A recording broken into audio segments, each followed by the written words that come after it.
আজকে আমার ছেলের জন্মদিন, তাই ওর জন্য একটু ওর পছন্দের রান্না করলাম। আসসালামু আলাইকুম। যে যেখান থেকে আমার এই ভিডিওটা দেখতেছেন সবাইকে অনেক ভালোবাসা। আশা করি সবাই সুস্থ আছেন। আলহামদুলিল্লাহ, আমরাও সবাই সুস্থ আছি। তো ভিডিওর শুরুতেই বললাম আজকে আমার ছেলের জন্মদিন, সবাই ওর জন্য দোয়া করবেন। তাই ওর জন্য একটু ওর পছন্দের খাবার রান্না করতেছি। তান্দুরি বানাবো আর টুনা দিয়ে কাবাব বানাবো আর একটু সাদা পোলাও, আর সাথে আছে সালান। তাই এখানে সব মশলাগুলো একসাথেই মিক্স করে ফেলতেছি। মশলাগুলো ভালোভাবে মিক্স হয়ে গেলে চিকেনটা দিয়ে দিব।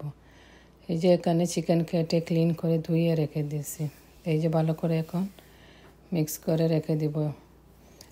হাতে টাইম থাকলে আগের দিনও আপনি রাখতে পারেন, তা না যেদিন আপনি রান্না করবেন একটু 40 মিনিট আধা ঘন্টা এরকম রাখলেই হবে।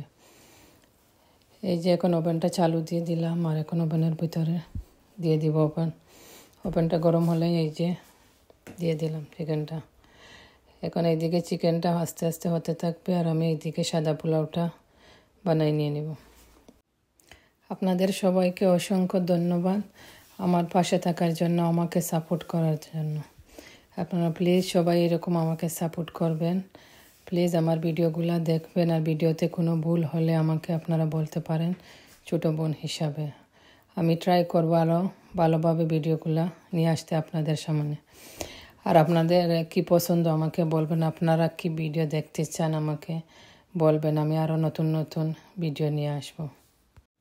এইদিকে আমার কাবাবের মশলাটা সব কিছু মিক্স করে নিতেছি। এই যে এইদিকে আমার সাদা পোলাওটা হয়ে গেছে আপনাদের সাথে কথা বলতে বলতে।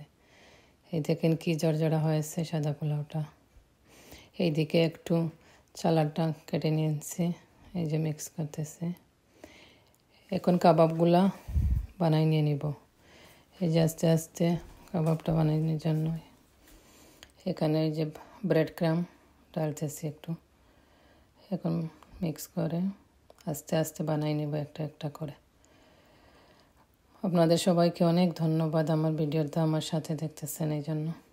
দেখেন এখন আস্তে আস্তে ব্রেড ক্রাম লাগাই একটা একটা করে সবগুলা কাবাব আমি বানাই নিয়ে নিব। আমার মতো কে কে এরকম কাবাব বানান বলবেন।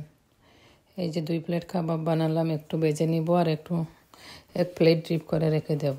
পরে যখন ইচ্ছা হবে তখন খাবো। এই দেখেন এইদিকে আমার চিকেনটাও হয়ে গেছে। দেখেন চিকেন হয়ে গেছে। এখন আস্তে আস্তে আমার কাবাবগুলো আমি বেজে নিব।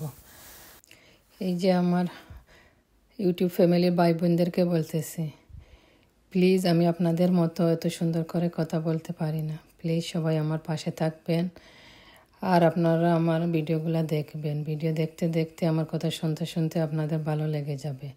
আর ভিডিওতে কি ভালো হইতেছে কি খারাপ হইতেছে আপনাদের মতামত রাখলে আমি খুশি হব। আপনারা কমেন্টস করে আমাকে বলতে পারেন আমি কি আরও বেটার করব, কি ইমপ্রুভ করব, কি আরও নতুন নতুন নিয়ে আসবো। প্লিজ সবাই ভালো থাকেন, সুস্থ থাকেন, এই কামনাই করি।